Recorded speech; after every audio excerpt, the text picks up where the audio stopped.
É constitucional norma que impede, de forma definitiva, militares estaduais afastados por falta grave de prestarem concurso público na administração pública local. Errada.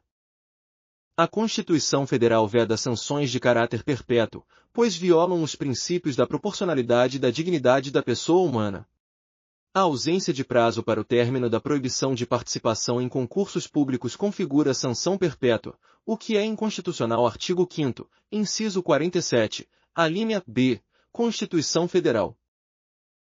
2. Compete ao Supremo Tribunal Federal processar e julgar, originariamente, os mandados de segurança e os habeas data contra ato de ministro de Estado, dos comandantes da Marinha, do Exército e da Aeronáutica ou do próprio Tribunal. Errada.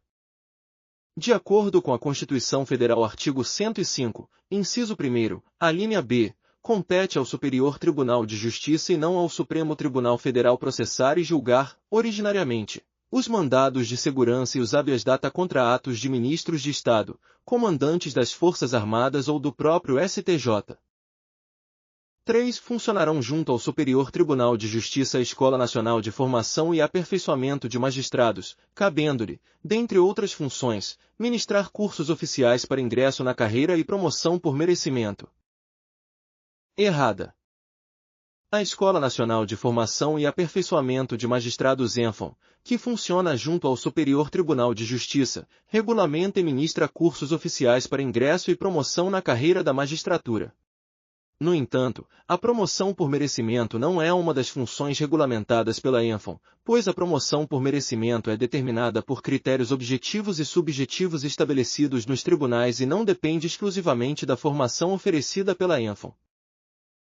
4. São brasileiros natos os nascidos na República Federativa do Brasil, ainda que de pais estrangeiros, mesmo que estes estejam a serviço de seu país. Errada.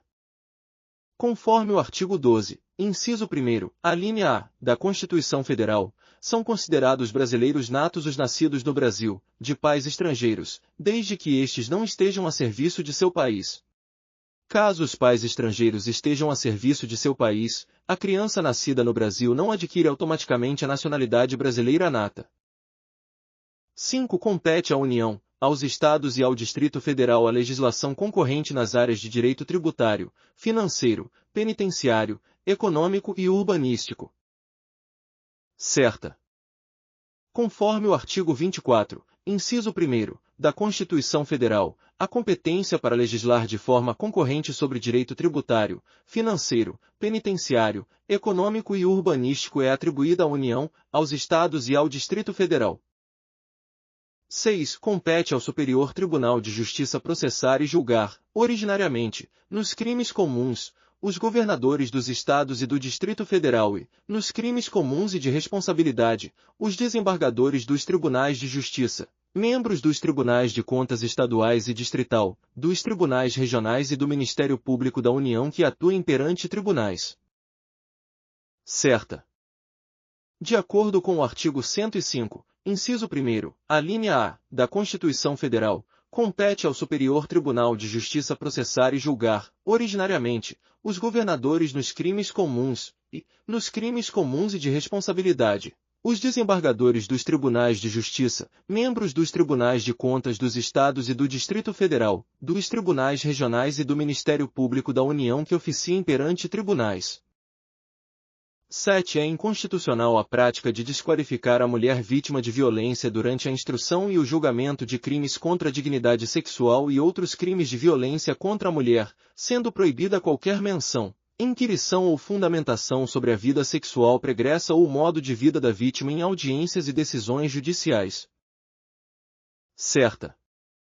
Conforme o artigo 400, parágrafo 1º, do Código de Processo Penal, e a Lei nº 13.718 de 2018, é inconstitucional qualquer prática que desqualifique a mulher vítima de violência em razão de sua vida sexual ou modo de vida. Tal prática é vedada em julgamentos, pois viola princípios constitucionais como a dignidade da pessoa humana e os direitos fundamentais à igualdade e à não discriminação. 8. Os direitos políticos representam a manifestação da soberania nacional, consistindo no conjunto de regras e princípios que regem o exercício da soberania nacional. Errada. Os direitos políticos são, na verdade, a exteriorização da soberania popular e não da soberania nacional. Eles consistem em normas que regulam o exercício do poder pelos cidadãos, como o direito ao voto e à participação na vida política, representando a vontade do povo. A soberania nacional, por outro lado, refere-se à independência do Estado em relação a outras nações. 9. O artigo 225 da Constituição Federal impõe ao poder público a preservação e recuperação dos processos ecológicos essenciais apenas em áreas de interesse econômico, como medida de proteção ao meio ambiente. Errada. O artigo 225 da Constituição Federal estabelece que é dever do poder público e da coletividade preservar e restaurar os processos ecológicos essenciais, sem restringir essa obrigação a áreas de interesse econômico. O texto constitucional trata da proteção do meio ambiente como um direito de todos e não apenas em função de interesses econômicos. 10. A jurisprudência do STF é pacífica ao afirmar que a imunidade parlamentar material se aplica apenas a manifestações relacionadas ao exercício da função legislativa, não servindo de proteção para atos ilícitos. Certa. O STF entende que a imunidade parlamentar material abrange apenas as manifestações diretamente ligadas ao exercício da função legislativa, sendo inadmissível usá-la como defesa para a prática de atos ilícitos. 11. O Supremo Tribunal Federal e os tribunais superiores têm jurisdição em todo o território nacional. Certa.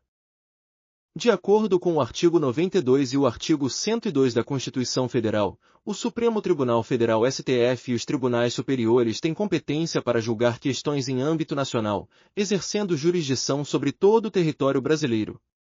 O STF, por exemplo, é a mais alta instância do judiciário e exerce a função de guardião da Constituição em todo o país. 12. São órgãos do Poder Judiciário, entre outros, o Conselho Nacional de Justiça e os tribunais e juízes militares. Certa. Conforme o artigo 92 da Constituição Federal, o Poder Judiciário é composto por diversos órgãos, incluindo o Conselho Nacional de Justiça CNJ e os tribunais e juízes militares. O CNJ foi instituído como órgão de controle administrativo do Judiciário, enquanto os tribunais e juízes militares são responsáveis pela jurisdição em matéria de justiça militar. 13. O Superior Tribunal de Justiça compõe-se de, no mínimo, 33 ministros. Certo. O artigo 104 da Constituição Federal estabelece que o Superior Tribunal de Justiça STJ é composto por, no mínimo, 33 ministros.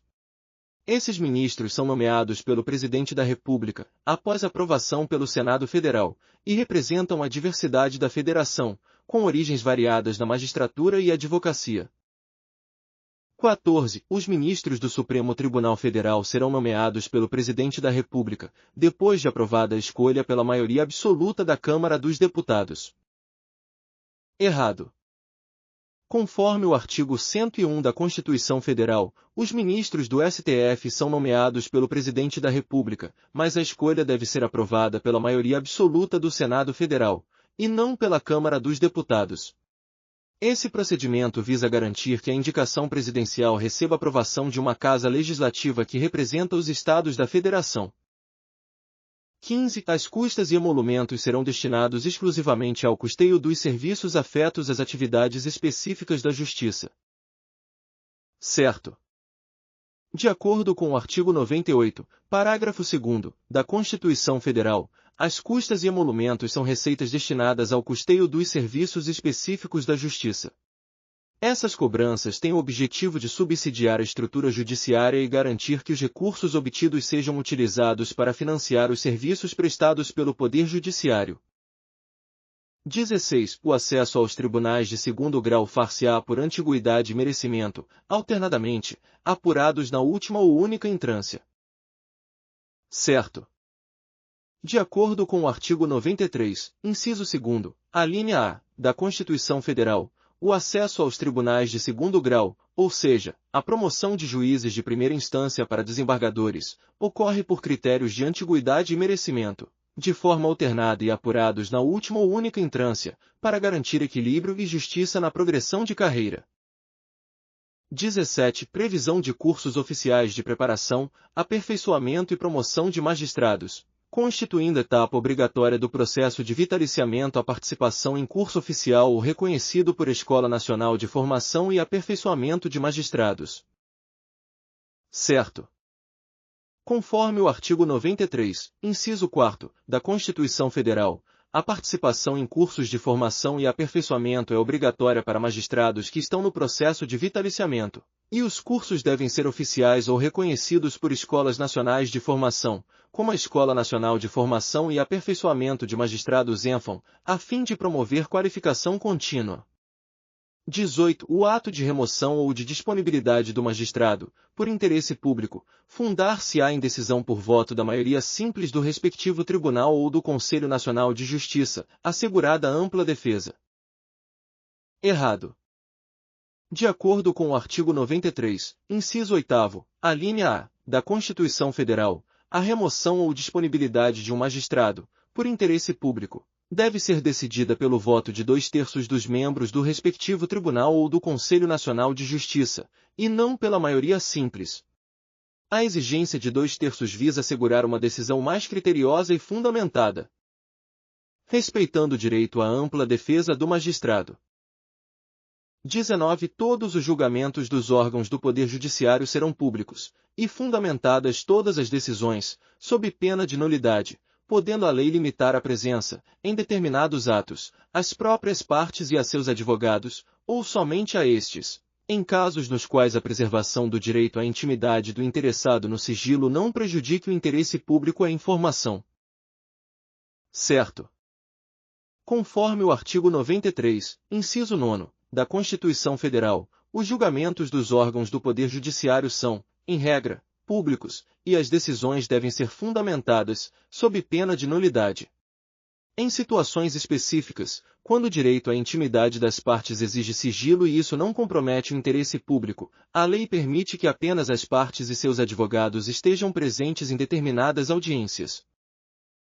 20. As decisões administrativas dos tribunais serão motivadas e em sessão pública, sendo as disciplinares tomadas pelo voto da maioria absoluta de seus membros. Certo. De acordo com o artigo 93, inciso 10, da Constituição Federal, as decisões administrativas dos tribunais devem ser fundamentadas e realizadas em sessões públicas, garantindo transparência. As decisões de natureza disciplinar, no entanto, requerem o voto da maioria absoluta dos membros do tribunal, assegurando a legitimidade e a seriedade nas sanções aplicadas aos magistrados. 21. A competência constitucional do Tribunal do Júri não prevalece sobre o foro por prerrogativa de função estabelecido exclusivamente pela Constituição Estadual. Errado.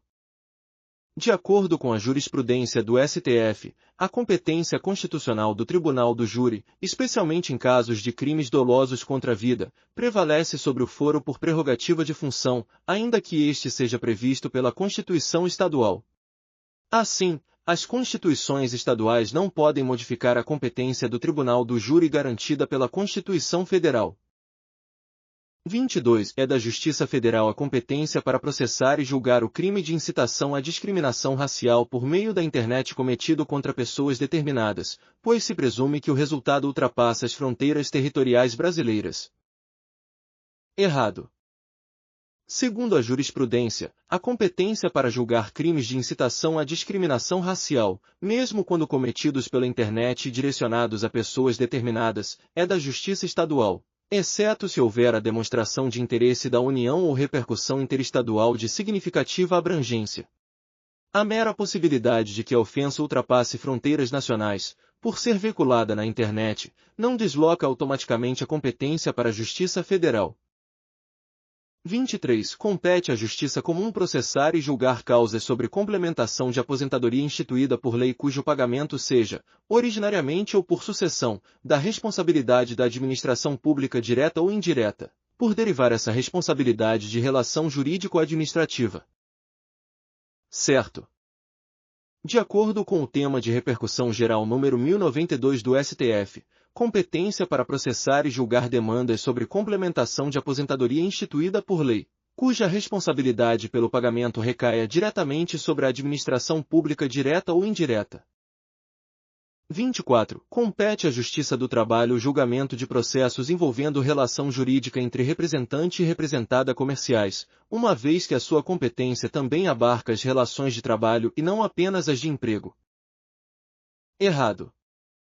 O STF entende que a Justiça do Trabalho não possui competência para julgar processos envolvendo representantes comerciais autônomos, pois essa relação jurídica não se caracteriza como relação de emprego ou trabalho subordinado. A competência, neste caso, é da Justiça Comum, já que a relação entre representante e representada comerciais não é de natureza trabalhista. 25. Compete à Justiça Federal julgar causas entre consumidor e concessionária de serviço público de telefonia, ainda que a Anatel, Agência Nacional de Telecomunicação, não seja litisconsorte passiva necessária, assistente nem opoente. Errada. O STJ entende que a competência para julgar causas entre consumidores e concessionárias de serviço de telefonia é da Justiça Estadual, e não da Justiça Federal, a menos que a Anatel seja parte ou interveniente no processo. A simples natureza do serviço público de telefonia, ainda que regulamentado pela Anatel, não desloca automaticamente a competência para a Justiça Federal. 26. Compete privativamente ao Superior Tribunal de Justiça julgar os juízes estaduais e do Distrito Federal e territórios, bem como os membros do Ministério Público, nos crimes comuns e de responsabilidade, ressalvada a competência da Justiça Eleitoral. Errado. A competência para julgar juízes estaduais e do Distrito Federal, bem como membros do Ministério Público, nos crimes comuns e de responsabilidade, é do Superior Tribunal de Justiça STJ. Contudo, o termo privativamente é inadequado, pois a Constituição Federal prevê ressalvas, como a competência da Justiça Eleitoral para julgar crimes eleitorais. Assim, a exclusividade não se aplica. 27. Somente pelo voto da maioria absoluta de seus membros ou dos membros do respectivo órgão especial poderão os tribunais declarar a inconstitucionalidade de lei ou ato normativo do poder público. Certo. O artigo 97 da Constituição Federal consagra a cláusula de reserva de plenário, que exige o voto da maioria absoluta dos membros do tribunal ou de seu órgão especial para a declaração de inconstitucionalidade de leis ou atos normativos. Essa é uma exigência fundamental para preservar a uniformidade e segurança jurídica nas decisões judiciais. 28. Aos juízes é vedado, entre outros, dedicar-se à atividade político-partidária. Certo. De acordo com o artigo 95, parágrafo único, inciso 3º, da Constituição Federal, é vedado aos magistrados exercer qualquer atividade político-partidária, sendo esta uma medida destinada a garantir a imparcialidade e independência do Poder Judiciário. 29. Ao Poder Judiciário é assegurada autonomia administrativa e financeira. Certo.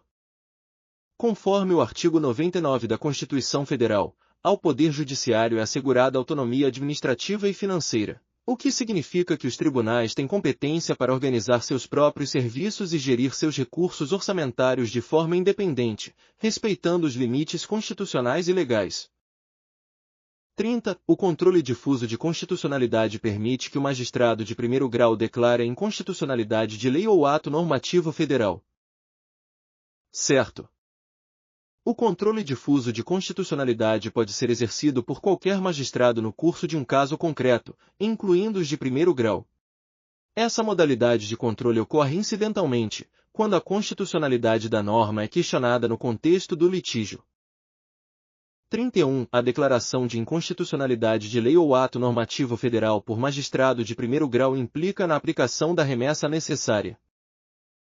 Errado. A declaração de inconstitucionalidade por magistrado de primeiro grau não exige, de forma automática, a remessa necessária ou remessa ex officio. A remessa obrigatória está prevista em situações específicas definidas por lei, como sentenças contrárias à fazenda pública em certas condições, artigo 496 do CPC, mas não se aplica apenas pelo fato de haver declaração de inconstitucionalidade. 32. Os tribunais são obrigados a possuir um órgão especial que decida, por maioria de seus membros, sobre a inconstitucionalidade de lei ou ato normativo federal. Errado. A Constituição Federal, artigo 97, estabelece a cláusula de reserva de plenário, que exige a maioria absoluta dos membros do tribunal ou de seu órgão especial para a declaração de inconstitucionalidade.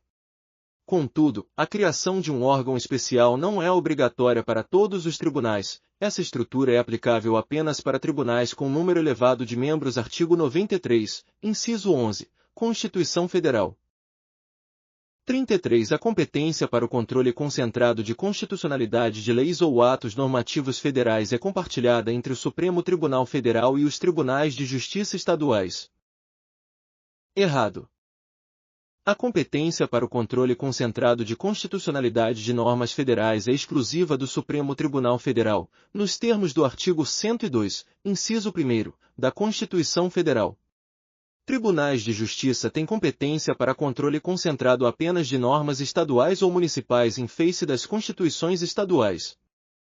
34. A cláusula de reserva de plenário prevista no artigo 97 da Constituição Federal é uma regra de aplicação facultativa, a critério de cada tribunal.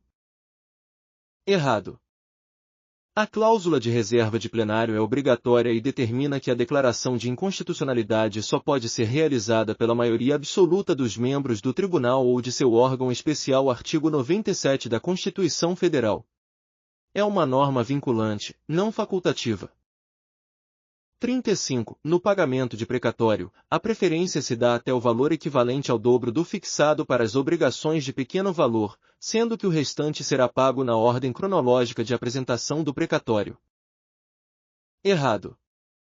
A preferência no pagamento de precatórios, de acordo com o artigo 100, parágrafo 2º, da Constituição Federal, é limitada a 3 vezes o valor fixado para obrigações de pequeno valor, e não ao dobro, como afirma a questão. 36. No pagamento de precatório, para a obtenção da preferência, basta que o titular do precatório seja idoso ou pessoa portadora de doença grave ou pessoa com deficiência. Errado. Além de o titular ser idoso, portador de doença grave ou com deficiência, a preferência se limita ao montante estipulado em lei para as obrigações de pequeno valor. O restante seguirá a ordem cronológica. Artigo 100, parágrafo 2º, Constituição Federal. 37. No pagamento de precatório, é necessário que o titular do débito tenha no mínimo 65 anos, podendo tal preferência ser exercida em razão da sucessão hereditária. Errado. A idade mínima para preferência no pagamento de precatórios é de 60 anos, não 65 anos. Além disso, a preferência é intransferível e não pode ser exercida por herdeiros. Artigo 100, parágrafo 2º, Constituição Federal. 38. No pagamento de precatório, se a dívida não tiver natureza alimentar, o seu titular, ainda que idoso, receberá sem qualquer preferência. Certa. De acordo com o parágrafo 2º do artigo 100 da Constituição Federal e interpretação consolidada pelo Superior Tribunal de Justiça STJ, a preferência no pagamento de precatórios é restrita às dívidas de natureza alimentar para titulares com mais de 60 anos ou portadores de doença grave. Dívidas de natureza comum não estão sujeitas a essa preferência, independentemente da idade ou condição do titular, como reafirmado no julgamento do RMS 54069-RO, STJ, T1, relator ministro Benedito Gonçalves, julgado em 19 de novembro de 2019. 39. No pagamento de precatório, não se admite o fracionamento do valor do precatório para recebimento antecipado. Errado. O fracionamento do precatório é permitido exclusivamente para o pagamento preferencial da parte que se enquadra no limite das obrigações de pequeno valor, conforme o artigo 100, parágrafo 2º, Constituição Federal. 40. O papel iluminista das Supremas Cortes deve ser exercido regularmente, cabendo a elas promover avanços imprescindíveis para a sociedade em nome da razão e da vontade majoritária da sociedade. Errada. As Supremas Cortes não têm como função representar ou implementar a vontade majoritária, mas sim garantir o cumprimento da Constituição, atuando como guardiãs dos direitos fundamentais. Promover avanços sociais não é uma atribuição inerente ao seu papel. 41. As Supremas Cortes não possuem nenhuma função representativa, sendo que sua legitimidade democrática está limitada exclusivamente à atuação baseada na vontade da maioria política. Errada. As Supremas Cortes não têm função representativa como os parlamentos, mas sua legitimidade democrática deriva da proteção aos direitos fundamentais e da interpretação constitucional, o que muitas vezes contraria a vontade da maioria. 42. A legitimidade democrática da jurisdição constitucional está assentada também na proteção dos direitos fundamentais, que podem ser relativizados ou eliminados por decisão política da maioria. Errada. Os direitos fundamentais são cláusulas pétreas da Constituição e não podem ser relativizados ou eliminados pela simples vontade da maioria política. Esses direitos têm proteção reforçada, mesmo contra decisões de maiorias governamentais ou legislativas. 43. O papel contramajoritário exercido pelas Supremas Cortes e tribunais constitucionais é incompatível com o princípio democrático, pois este pressupõe que todo exercício de poder deve ser respaldado pela legitimação popular. Errada. O papel contramajoritário das Supremas Cortes é essencial para proteger direitos fundamentais contra eventuais abusos de maiorias. A jurisdição constitucional não depende exclusivamente de legitimação popular, mas da autoridade conferida pela Constituição. 44. Em países dotados de constituições analíticas, o papel da jurisdição constitucional não se resume à declaração de inconstitucionalidade de uma lei, como acontece normalmente no Judicial Review, pois envolve também a criação de norma temporária para suprir inconstitucionalidades por omissão. Certo. Em constituições analíticas, como a brasileira, a jurisdição constitucional pode suprir lacunas legislativas decorrentes de omissões inconstitucionais, criando normas temporárias para assegurar a efetividade de direitos fundamentais, como previsto no artigo 103, parágrafo 2º, da Constituição Federal. 45. A competência penal originária do STF para processar e julgar parlamentares não alcança os congressistas federais no exercício de mandato em casa parlamentar diversa daquela em que consumada a hipotética conduta delitiva, independentemente de solução de continuidade. Errada. Conforme decisão do STF no inquérito 4.342 questão de ordem, a competência penal originária do STF alcança congressistas federais no exercício de mandato em casa parlamentar diversa daquela em que consumada a conduta delitiva, desde que não haja solução de continuidade. Ou seja, o critério da continuidade no exercício parlamentar preserva o foro por prerrogativa de função, mesmo que o parlamentar tenha mudado de casa legislativa. 46. O foro por prerrogativa de função aplica-se apenas aos crimes cometidos durante o exercício do cargo e relacionados às funções desempenhadas. Certo.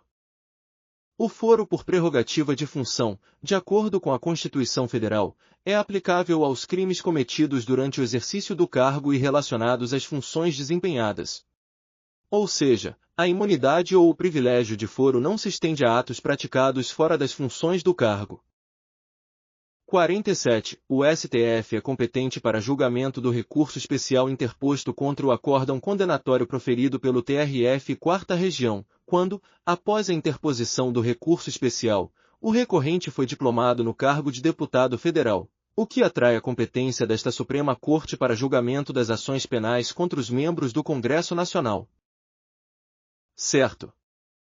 O STF tem competência para julgar recursos especiais quando o recorrente assume cargo de deputado federal, uma vez que, em razão do foro por prerrogativa de função, a competência é atribuída ao STF para ações penais contra membros do Congresso Nacional, independentemente do momento do recurso, desde que o ato ilícito tenha ocorrido durante o mandato. 48. A turma, por maioria de votos, já decidiu que a renúncia de parlamentar, após o final da instrução, não acarreta a perda de competência do STF. Certo. O STF decidiu que, mesmo após a renúncia de parlamentar, a competência da Corte para julgar o parlamentar não é afetada, pois a prerrogativa de foro é vinculada ao exercício do cargo, e não ao mandato em si. Assim, mesmo após a renúncia, o processo continua sendo competência do STF.